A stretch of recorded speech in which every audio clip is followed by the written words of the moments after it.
Hello friends, welcome to middle class family Mary Sunkara. ఇది జనవరి 1 రోజు వ్లాగ్ అండి. ఆ రోజైతే మార్నింగ్ 5:30కి బాబు అయితే ఆడుకోవడానికి వెళ్ళాడు. ఇంకా 9 కల్లా ఫోన్ వచ్చిందనమాట. అమ్మ నాన్న పడిపోయాను అనేసి. ఇంకా నేనైతే ఆ రోజు చికెన్ దోశ అయితే చేసి మా ఆయనకైతే పెట్టానండి. ఇంకా ప్లేట్లో పెట్టానో లేదో ఈలోపు ఫోన్ అనమాట. ఇంకా మా ఆయన అయితే వెళ్ళకుండా ఆరా తీస్తూ ఉన్నారు. ఇంకా నాకైతే చాలా కోపం వచ్చేసింది మా ఆయన మీద. ముందు వెళ్ళి చూడు బాబుని అని చెప్పాను. ఇంకా టక్కన లేసి వెళ్ళిపోయాడు ఏం మాట్లాడకుండా. ఇంకా వచ్చిన తర్వాత అయితే మా ఆయనకి దోశ చికెన్ పెట్టాను కదా, ఆయన తింటూ ఉన్నారు. నేనైతే మా బాబుకు మంచిగా స్నానం చేపించేసి హాస్పిటల్కి అయితే పంపించేశానండి. బాబుకైతే ముక్కు దగ్గర దెబ్బ తగిలిందండి. 3 కుట్లు అయితే పడ్డాయి.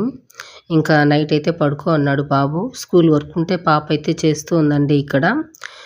నచ్చితే ఖచ్చితంగా లైక్ చేయండి, నా ఛానల్ని సబ్స్క్రైబ్ చేసుకోండి. థ్యాంక్ యూ అండి.